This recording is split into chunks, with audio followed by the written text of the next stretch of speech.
Hi, I'm making a quick video so we can all get on the same page for week 3.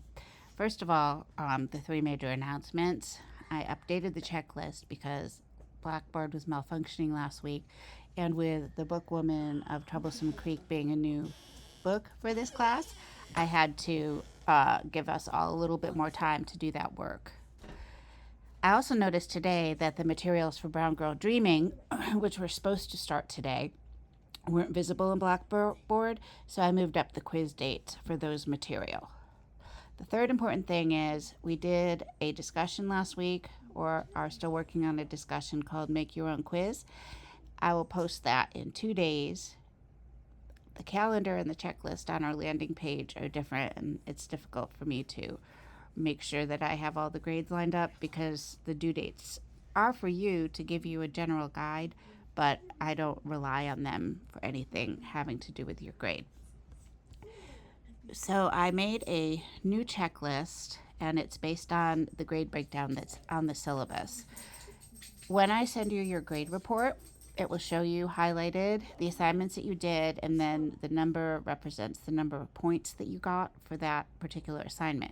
So if you have 18 points, as is the case here for discussion, then you need 12 more points to get your 30% discussion.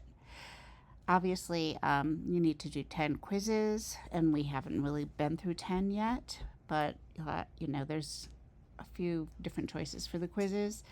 And then the first response paper is worth 5%, and the second one is worth 10%. If you revise your first paper and you want to submit it as your second with revisions, that's also okay.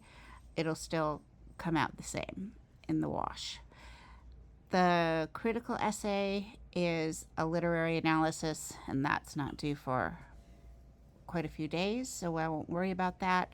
The second exam I will post on the 25th, and your final presentation is to make a scrapbook. I'm still working on my own scrapbook, but essentially there's unfortunately a lot of work to do, but the good news is there's a lot of opportunities to earn all of the points you need to get a good grade. The next thing I want to show you is just about checking your feedback on in the Blackboard gradebook. This is a preview user that I made, and I submitted the first paper by mostly copying and pasting and then writing a sentence. This shows my the rubric scores that I gave myself, and this is the feedback I gave myself. So if you want to see how to get to your feedback in the gradebook, that's what I just showed you. I did screenshots to show you what you need to look at.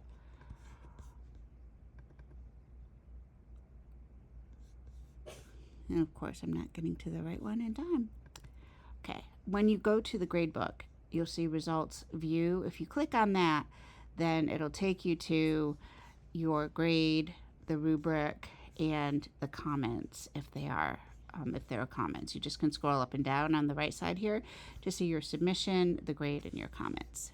I think those are the most important messages for today, so I hope you have a great week, and let me know what questions you have.